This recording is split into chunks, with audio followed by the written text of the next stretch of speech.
Hey, salut à tous les fans de catch, je suis School et je suis en compagnie de Duke pour les pronostics de ce prochain show qui sera Savage Lee le 7 mai 2022 au gymnase Noncé.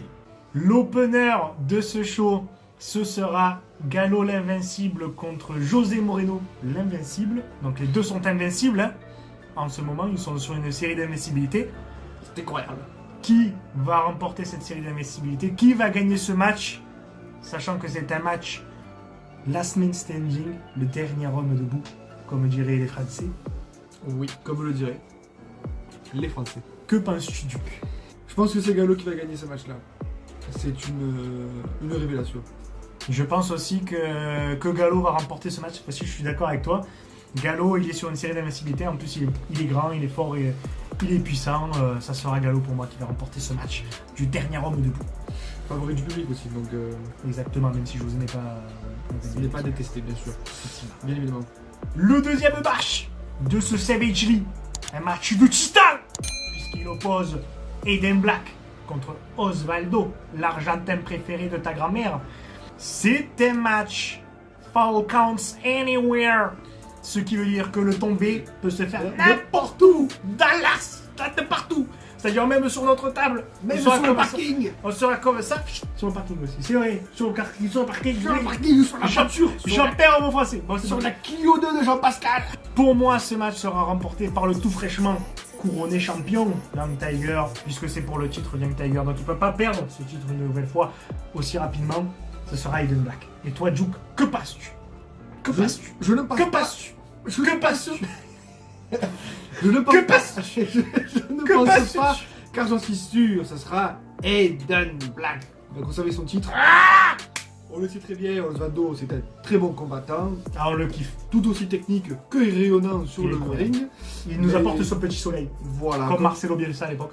comme Merci, sur le Ronaldo. drapeau argentin, il y a un petit au soleil, Il y a un petit soleil sur tout le front. pareil, et bien pour moi Il est bleu et blanc. Dans Voilà. le cœur. Ce sera Aiden Black. Troisième match de ce Savage Lee. Apocalypse 235, le retour. Apocalypse 235, incroyable. Incroyable, Apocalypse 235 qui va affronter le centre d'intérêt qui n'a plus aucun but puisqu'il n'y a plus SMS dans le centre d'intérêt. Donc il a perdu tout son D'intérêt. effectivement. On a perdu un des plus grands catcheurs de la fédération finalement qui était dans une très bonne équipe et l'équipe n'a plus de substance. Je n'arrive pas à la retrouver cette équipe. Alors on a un meneur, Lucas Ménil, qui est là mais qui serait mieux je pense tout seul parce que les deux autres membres pour moi ne sont pas assez percutants. Autant Titan ça peut fonctionner, Autant, ouais. autant il y en a deux, on pourrait s'en passer finalement. C'est un peu la figuration. D'ailleurs Voilà. on les voit ce soir-là. La storyline n'est pas. Je pense que la storyline n'est pas. Ne les met pas en valeur finalement. C'est des très beaux catcheurs, Oui, il n'y a aucun effectivement. doute là-dessus. Des très bons techniciens dans le ring, mais on a une storyline qui commence un peu à s'essouffler et on devrait peut-être assister à la fin de ce centre d'intérêt. Qu'est-ce que tu en penses, Duke? Effectivement, la fin d'une ère pour la TPW, le centre d'intérêt c'était bien, ça a marché quand il y avait des grosses têtes dedans. Maintenant on a un petit peu plus des figurants que des têtes d'affiche. Peut-être un renouveau, peut-être le futur de la TPW, mais en tout cas il faudrait les mettre en valeur, les faire gagner, leur. Et on ne peut pas les faire gagner dans le centre d'intérêt qui est en train de partir en débandade, donc Voilà. forcément ils vont descendre en régime et on va se dire déjà qu'on ne les connaît pas, en plus ils perdent. Voilà, donc Ouais. il faudrait redonner de l'intérêt au centre d'intérêt. Et c'est dommage parce que Yoni avait commencé à donner un peu de peps et franchement c'était devenu un catcheur que j'aimais beaucoup. Oui, Et je Spectaculaire. pensais, ouais voilà c'est ça, il y avait beaucoup de matière à faire un bon face en plus. un bon face, ouais. Ou un Ouais bon parce qu'il kill. voltige un peu dans tous les sens, Ouais, ça mais donne un envie bon de... kill, ça peut. Moi je pense qu'il ferait mieux un meilleur face parce qu'il est plus dans le... Un peu comme Mustafa Ali si tu veux. Il ricochet et qui vole un peu dans les airs, etc.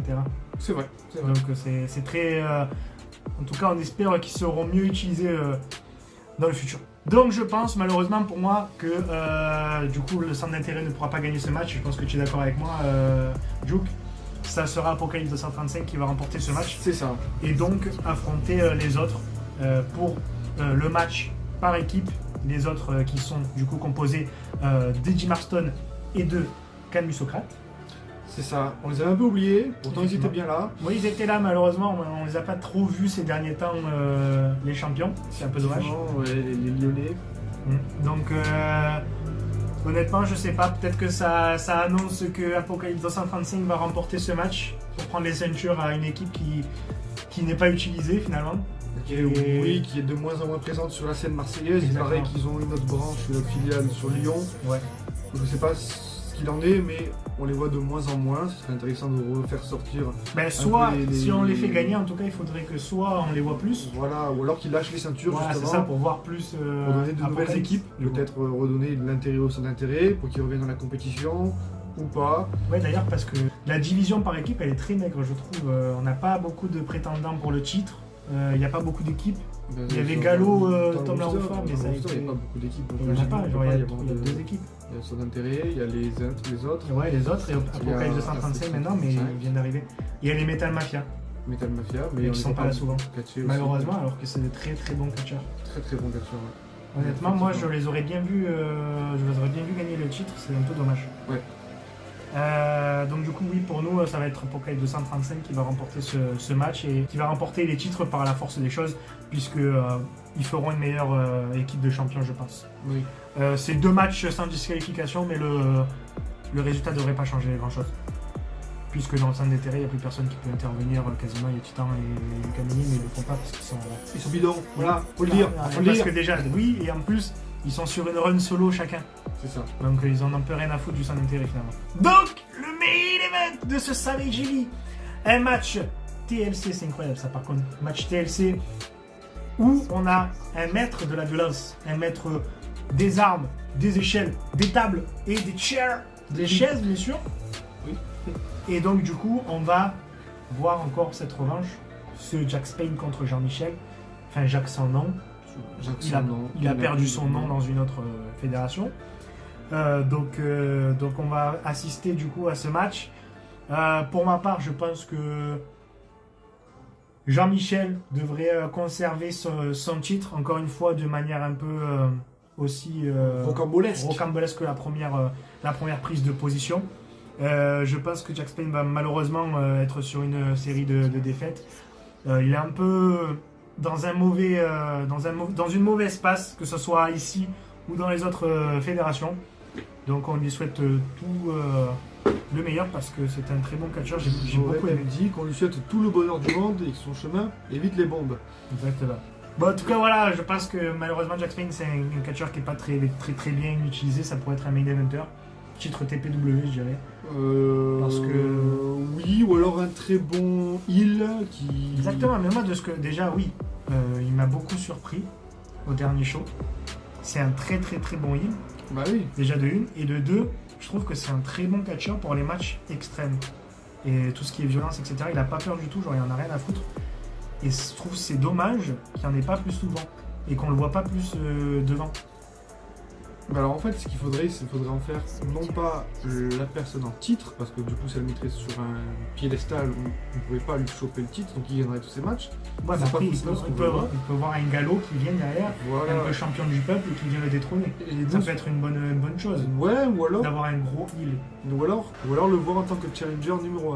Oui. Dans le sens où il y aurait un champion en titre, bon, Jean-Michel ou Pierre-Paul Jacques, et que tout le temps, ce Jack Spain vient interrompre ses matchs, le niquer, lui faire que le MG, la personne qui gère le roster, vienne, et aussi qu'il fasse une interférence qui dit d'accord, Jack Spain, t'as niqué le match de Gallo, eh ben tiens, ce soir, 1 contre 1 contre Gallo. On l'avait vu lorsqu'ils avaient cassé le ring. Lorsqu'ils avaient cassé le ring.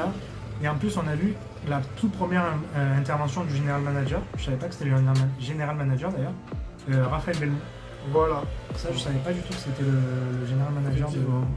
Et ça serait bien de le voir un peu plus souvent, que ce soit dans des interviews ou dans des interférences. Enfin, ce serait bien de voir vraiment interagir avec les superstars, quoi. Les superstars interagir avec lui, parce que c'est un ancien catcheur. Ça serait bien que, comme il avait fait avec Marc Séguier, qu'ils disent voilà, maintenant je te fracasse. Parce qu'il est encore jeune, tu vois, il peut encore catcher. Et franchement, ça serait super. Effectivement, ouais, plus de mise en avant en fait des superstars et en même temps aussi du staff qui ont les moyens de se montrer, comme peut-être un petit retour de Vicente de temps en temps, ou alors du pétage de câble, le caméraman qui s'échauffe, ou alors les supporters enfin bref, Il y a beaucoup de choses à faire. C'est beaucoup de vrai, possibilités. cacher des gens dans le public ou faire un truc comme ça, un peu comme ils avaient fait avec Santino avec WWE, ça serait très rigolo. Voilà, ou même par exemple on avait vu un deuxième Jean-Michel, pourquoi pas l'avoir fait monter sur le ring, enfin le faire monter sur le ring. Ouais. Plein de possibilités. Ça aurait été marrant de divers jouer avec et ça, hein. Pas forcément qu'ils se prennent une prise, parce que pas tout le monde peut se prendre des prises. C'est que ça manque un peu d'histoire, ça manque un peu d'histoire finalement. Il y a des matchs, alors oui certes ils sont un peu build entre les deux avec des interviews etc, mais je pense que ça serait bien de mettre des segments, de construire un peu mieux les personnages, concerne un peu mieux les personnages, Gallo etc, leur donner un peu plus de... Bah, même on a un renouveau sur un Garcia, il est devenu gentil. Ouais, on sait Pourquoi pas il est pourquoi devenu déjà. gentil? Pourquoi une dompteuse de feu avec lui? Pourquoi il pourrait pas avoir des combats mixtes? Des histoires, C'est vrai, un fond en fait. En fait c'est bien, enfin, il y a un côté positif, il y a un côté où il y a des histoires et des personnages. Surtout, en fait, il y a des personnages et tout ça. Il y a des bons matchs qui sont très très bien, mais genre vraiment très très très bien. Il y en a d'autres qui sont un peu moyens. Oui, Mais après, c'est pas ici qu'on en mais parle. très bon catcheur. Il y a des très très bons matchs. Et au final, il n'y a pas. Enfin, ces matchs ne sont pas servis par une histoire en fait. Enfin, genre en gros, il va y avoir un match Gallo contre José. Voilà, mais ils vont pas genre construire le fait que les deux sont en série d'invincibilité, etc. Que genre c'est un truc incroyable en fait au final, parce qu'il y a une grosse série d'invincibilité là qui va se terminer, que ce soit du côté de Gallo ou du côté de José. Et c'est pas construit. S'il y a juste eu un post Instagram, je crois, où il y a eu un petit texte, ils ont dit ouais, de série d'invincibilité. Mais en vrai, ça serait mieux que ça soit mis en avant dans le. Voilà, au lieu de le soir, à la fin du show, dire voilà, déjà soit annoncer les prochains matchs Ouais. et les mettre en valeur, ou alors. Ou alors, non, annoncer les prochains matchs d'une manière un peu plus. Comme ils avaient fait avec le match du parking avec Vince, où Vince avait attaqué. Non, où SMS avait attaqué Vince en traître, tu sais, pendant qu'il prenait des photos. Par exemple, Voilà, c'était super ça, bien c'est- fait, c'était bien, Voilà. ça a mis de la mise en bouche. Voilà, exactement. Donc tu peux créer des personnages, etc. Enfin, faire genre une histoire, parce que je trouve que c'est un peu court, quoi. C'est en gros, ça se construit, etc. Mais ça pourrait être construit, développé encore plus. C'est-à-dire qu'il y a une petite histoire qui est quand même faite, il y a un petit fil Oui, rouge, il y a du travail, bien sûr. Mais ça pourrait être amélioré, genre, certes, peut-être qu'ils ont peur d'ennuyer les gens, qui sont là juste pour voir des matchs. c'est sûr. Mais C'est le revers de la je pense médaille, pas hein, en de toute fait. façon. Non, mais je pense pas en fait. Parce que les gens ils sont là pour voir du cash, du coup pour être vraiment impliqués à fond. Vu Oui, qu'ils il faut savent que l'histoire, faut voilà, qu'il y ait des faut que le rivalités, script faut qu'il y ait soit des- bien quoi finalement. Faut En fait- que l'histoire soit incroyable, faut que les personnages soient bien. Ce que je trouve aussi, c'est que ça manque de rivalité au sens propre. C'est-à-dire que là, on nous met un Gallo contre un José, mais Il y a c'est pas de deux rivalité. gentils qui s'affrontent. Pourquoi? Pour finir une série d'invincibilité, mais en soi. Mais ça, elle a pas été build du coup. Voilà, Ce mais- match il a pas été build autour de ça. Il y a pas un GM qui est venu qui a dit bon les deux là vous êtes Vous êtes invaincus, il au faut qu'il y top, en ait un vous de êtes au deux en top, fait. il faut qu'il y en ait qui sont plus au top de l'autre. Mais on ne sait pas. Peut-être que ça a été dit en off, mais nous, en tant que public. Là, il faut que ça soit dit dans le directement, que genre le GM vienne, intervienne et dise bon ben voilà là, c'est le mois prochain Savage Lee aura Gallo contre José, voilà. Parce que Gallo il vient, il dit ouais moi je suis invincible, j'ai été vaincu par personne, genre donc du coup José je viens me montrer que c'est moi le mec au-dessus comme Jaji. Ça prend 2 secondes à faire. Et C'est franchement le GM il arrive et dit bon ben ok tu as ton match. Et José dit ouais je suis d'accord. Et il faut une signe. C'est vrai que ce qui manque, c'est des promos en fait. Des promos Voilà. ou des provocations. Et il y a des promos entre les matchs, mais c'est des interviews, des petits trucs comme ça. Voilà, non, mais c'est des interviews, mais c'est des. Des interviews C'est- en fait, c'est plus une biographie du catcheur que.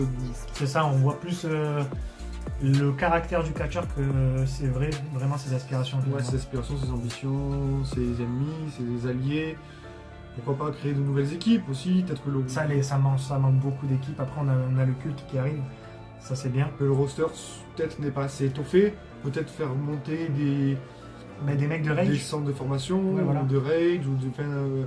On a vu pas la dompteuse de feu, du coup l'autre son adversaire. Stella. Stella. Mais Stella et la dompteuse qui Même sont on a vu effectivement dans Stella, on a vu Stella être accompagnée de X personnes, C'est le je culte. crois qu'ils étaient 4 ou 5, C'est voilà, le le culte. On les voit, je suis d'accord, c'est bien. On les a Mais ça vus, serait bien de il les faut les mettre en pousser scène. directement dans la division par équipe qui est très maigre. Alors certes, ils n'ont pas beaucoup d'expérience, mais tu les fais commencer en fait. Juste tu les fais commencer. Mais on les fait, On les fait commencer. pas gagner les titres. Juste Ouais, tu les mais fais on les fait commencer commencer. contre le centre d'intérêt là, Voilà, qui sont un peu... qui sont aussi aux des jeunes débutants. aussi. Qui sont Voilà. des débutants aussi. Et qui donc sont du coup tous tu mets en formation. avant le centre d'intérêt parce que certes c'est des jeunes mais ils sont là quand même depuis plus longtemps. Donc au moins ça les met un peu en avant aussi. Parce que forcément tu vas pas les faire gagner les titres mais il faut quand même les faire jouer dans l'équipe. Les faire débuter. Je pense qu'en fait ils ont les armes pour tenir des matchs par équipe comme ça. Je pense que le manque à gagner qu'on a là, c'est le fait qu'on ait des superstars qui sont un peu, pas disparus, mais presque. On n'a plus trop notre plus grand ami Peter Fischer. On ne voit plus sais trop. Pas s'il y a un souci. Tom Laroufa aussi. Tom Laroufa. Il est à la RIX. Il est à la RIX, c'est une fédération. Voilà. Et à la RIX, on n'a plus notre champion qui est parti avec la ceinture Mexique. Mexique aussi. Oui, Eddie Carraoui, on l'a pas dit. Eddie Carraoui qui est parti avec la ceinture. On a Enzo Ferrari qui était un très bon guest, qui est un très très grand catcheur. Il est incroyable, on l'a vu, il a une technicité. Honnêtement, il a le niveau pour être champion de ATPW et de voilà. Après, peut-être qu'au niveau des contrats. Il doit être un peu plus cher. Il doit être non, mais même plus cher, ou qu'il ne doit pas être disponible, mais quelques guests un peu plus régulières. Et c'est le top. On passe sur du. En fait, j'ai l'impression que l'été dernier, on a eu une TPW grandiose. Il était costaud, hein. On a été très costaud, avec un champion en Tom Laroufa. Vraiment très costaud. Alors là, le champion c'est Eddie Carraoui, donc c'est aussi du lourd. Mais c'est vrai qu'on le voit moins s'exprimer, on le voit moins. Enfin, je sais pas, moi j'ai l'impression que Peter Fischer, pour le coup, ça aurait été vraiment un coup de le garder champion en fait. De le faire gagner Eddie Carraoui et puis Peter Fischer il reste champion parce qu'il est incroyable. Il venait à tous les shows, il défendait, il faisait des storylines, etc. Il est vraiment incroyable. Ouais, c'est du show. Voilà. À l'état pur. Après, c'est parce qu'on l'adore beaucoup, mais on va dire, il y a plusieurs noms. Il y a Tom Laroufa, on a un Gallo peut-être un peu moins à côté de ce show-là. C'est-à-dire qu'il aime bien de temps en temps prendre le micro, parler, tout ça. On le voit, il fait des efforts, on l'apprécie. C'est pour ça que le public l'aime, parce que finalement, il prend la parole finalement. C'est ça. Mais en vrai, je sais pas ce que tu as remarqué, mais genre en vrai, dans tous les shows, les matchs, c'est des matchs pour le titre. Parce que ils n'ont pas construit de rivalité assez forte pour que le match soit intéressant en lui-même. C'est-à-dire que Aiden Black contre Osvaldo, ça n'a jamais été construit en fait. Enfin, genre, ils ont rien l'un contre l'autre, c'est deux gentils. Si tu mets pas le titre, il n'y a pas d'enjeu et genre du coup le match on s'en fout de qui gagne en fait finalement. Oui, c'est ça. C'est le souci. Surtout qu'en plus là tu sais qu'Aiden Black vient de gagner sa ceinture. Donc en fait l'enjeu il est très minime parce que tu sais qu'Aiden Black va remonter il a perdu, il a gagné un mois, une semaine, parce qu'on va dire qu'on compte en semaine le nombre de shows. Un show, une semaine. Il aura eu au pire il perd, il aura gagné une semaine et puis l'autre il aura une semaine et après la semaine d'après vous savez très bien que vous allez avoir un nouveau label pour savoir qui va la garder et ainsi de suite. En fait, pour moi, le roster c'est un peu éminci. On n'a pas trouvé de quoi le remplir finalement costaud, pour l'instant. Plus costaud. Et c'est qu'une mauvaise passe. Hein. Bah, ça arrive toujours. À mon avis, ça arrive. Ça doit être un problème de contrat, surtout de gens qui sont pas disponibles. Parce qu'à l'époque, on avait quand même Pierre Booster Fontaine, Dark Mondo. Dark Mondo, j'allais dire, j'y ai pensé. C'est des catcheurs, c'est des monstres du catch français. Et c'est dommage de pas les belges. Et Jeune Fouet, Dark Mondo, on te salue. Ouais, franchement. Grosse performance à chaque fois qu'il vient. Ouais, non, c'est incroyable. Il y a des mecs, franchement, c'est incroyable. Après, on a des bons catcheurs, hein. Aiden Black, Osvaldo, tout ça, c'est la génération de futur. C'est ça, on délivre pas les catcheurs qu'on a à la TPW. Pas du tout, au contraire, parce qu'Aiden Black et tout ça, Osvaldo, grosse force à eux, parce que vraiment, ils sont incroyables. Ils font des matchs vraiment à chaque fois. Ils se donnent à 100%. Ils se donnent à 100%, enfin, genre même à 1000% c'était possible. Genre, c'est absolument fou. Mais ça serait bien qu'il soit mis, en gros, qu'il y ait une storyline qui les mette plus en valeur, en fait, finalement. C'est ça. Qu'il y ait un truc qui les embellisse encore plus, parce que leur catch, il est vraiment incroyable. Ça aurait été bien de construire vraiment un truc, parce que là, même la série d'invincibilité de José, on s'est rendu compte au bout de combien de matchs qu'il gagnait qu'il y avait une storyline pour lui du fait qu'il était invincible. Je crois qu'il a fallu au moins 6 ou 7 shows, quoi. C'est 7 mois. 7 mois pour se rendre compte que le mec, qu'on dise enfin, ouais, il est invincible. Et ouais, il est fort. Et encore, il y a j'ai l'impression qu'en fait, le problème, c'est qu'il y a des storylines et après, il y en a des autres là-dessus parce qu'au final, un show par mois, très vite, si on veut s'inscrire sur du long terme, ça remonte presque à un niveau d'une année. Mais où est-ce qu'on se souvient de cet été qu'il avait perdu le truc des boîtes, mais au final, il ne pouvait pas avoir de titre pendant un an. On s'en rappelle. Et je veux dire, pourtant, c'était il y a quoi, 6 shows, 7 shows, et c'est encore en vigueur. Oui, il faudrait qu'ils le rappellent en fait, que le champion il dit non mais mon gâté, tu es bien beau de gagner tous les trucs, mais tu peux pas parce que faire le là, titre en fait. Gallo, c'était pourquoi? Honnêtement, là, je sais pas. Enfin, ce match-là, il n'y a pas vraiment de. En gros, là, ce match-là, c'est série d'invincibilité contre série d'invincibilité. Mais où est l'intérêt? Casser une série d'invincibilité. Voilà. Et donc, du coup, il aurait fallu le construire Donc, beaucoup plus et le mettre en scène, en fait, finalement. Non, mais surtout casser une série d'invincibilité. Pourquoi? Pourquoi? C'est-à-dire qu'en gros, tu prends quelqu'un qui est, on va dire, apprécié du public parce qu'il est. Ben, les deux, de toute façon, les deux, ils sont incroyablement Oui. appréciés du public. On prend quelqu'un, en gros, qui, on va dire qu'il est au top de sa forme parce qu'il gagne tous ses matchs et tu vas le prendre et tu vas le faire redescendre à l'état Exactement. moyen alors que justement, tu es en manque de superstar. Mais ça, c'est dommage. On est Parce d'accord? que là, du coup, t'es en train de baisser un de talent. C'est ça, donc on ne dit pas que du coup, celui qui Après, va peut-être qu'il y perdre- aura une victoire pas clean. Oui, Un peut-être. truc genre un mec qui va Enfin, venir intervenir, disqualification, et Gallo il a perdu enfin il a gagné parce que le centre d'intérêt mieux l'attaquer. Voilà, je t'ai spoilé je pense, parce que je pense que c'est ce qui va se passer. Pour garder José fort. Mais, ou alors l'inverse. Mais dans tous les cas, il y en a un des deux qui va perdre pas clean parce qu'ils peuvent pas se permettre de descendre un José ou un Gallo. Parce que c'est les têtes d'affiche finalement. Parce que les autres gros catcheurs, les champions, on les voit pas quasiment. Il y a Oui. Eden Black qu'on va voir plus souvent parce qu'on le voit très souvent. Du coup, Oui. ça fait plaisir qu'il soit champion. Oui, énormément. Mais Eiji Karawi, on le voit pas, les autres non plus. Et le champion XTC, on l'a vu défendre qu'une seule fois. Contre Jean-Michel. C'est vrai. Et il a perdu le C'est titre. vrai qu'il a gagné son titre, il a perdu 2 mois après, mais à un seul show en gros. Donc Donc bon. après, ça arrive. Hein, des... Pourtant, c'est un très bon catcheur, un Oui. très bon mec extrême. Et en plus, je trouve qu'ils ont pas assez. Bon, après, c'était contre Jean-Michel. Donc ça a été construit un peu comme une blague. Mais ils auraient dû aller encore un peu plus dans le hard, je pense. Mais le problème, c'est que on a un Jack Spain qui est quelqu'un, donc on va dire d'extrême comme la CW, c'était à l'époque. Ouais, la ICW, ouais. D'ailleurs, c'est les 25 ans de la ICW. Voilà. Gros bisous. Gros bisous. Et en gros, on a voulu créer une nouvelle catégorie avec uniquement 3 personnes dans ce roster. Du coup, c'est un roster, c'est une nouvelle catégorie, une nouvelle ceinture. Oui, mais oui, c'est les mecs hardcore. Et donc, il y a 3 personnes. Jean-Michel, Jean-Michel qui fait un était- peu guise de tout. Mais qui de de tout. base ne devait pas être Voilà. dans la catégorie C'est ça. hardcore. quoi. On C'est a une su- blague, ça. C'est ça, De base, c'est une blague, une hein. grosse boutade. Et on avait Raph, le MG. Et Raph, que maintenant, c'est qui a un GM. la double casquette, à mon avis. Hein, Bah, c'est catcheur et MG. Et après, on a Jack Spain. Donc, 3 personnes pour une ceinture, on va se lasser vite. Ben, ça fait, tu fais un triple threat, c'est fini quoi. Voilà, à la limite, où tu fais un. Non, mais tu peux pas faire ça à la limite. Enfin, il faut une hiérarchie dans les prétendants. Il Bref, faut des gens quoi. il faut une challenger, il faut. Parce un, que deux, Apocalypse 235, par exemple, Marek et tout. Bon, certes, tu dois refournir ta division par équipe. Et là, du coup, tu pourrais faire par exemple Apocalypse 235. Il y a un mec qui se met avec Big Morgan Shade. Et Marek, il va en solo pour le titre extrême, en fait, finalement. 3. Exemple, Ben voilà. parce qu'on savait que Mais- Marek c'était un enculé. Et ben voilà. Ben, il est nous méchant prouve. et en plus, il est extrême. Moi, Il est je trouve qu'il agressif. a la tête pour être extrême. En fait. Oui, il est agressif. C'est un peu dommage. Et Eden Black aussi, ça serait un bon moyen de le faire devenir extrême. Genre, il pète un plomb et son personnage, du coup, je pense que si jamais il devient heal, il sera beaucoup dans la violence, dans le Bah côté oui. extrême finalement. Donc ça serait trop bien de le mettre comme ça dans la division extrême. Enfin bref, en tout cas, c'est tout pour cette vidéo. Voilà, c'était un point de vue, Voilà. tout le monde ne peut pas le partager, mais au Effectivement, moins, si on a tu du le partages pas, mets-le dans les commentaires. On sera ravis de le lire.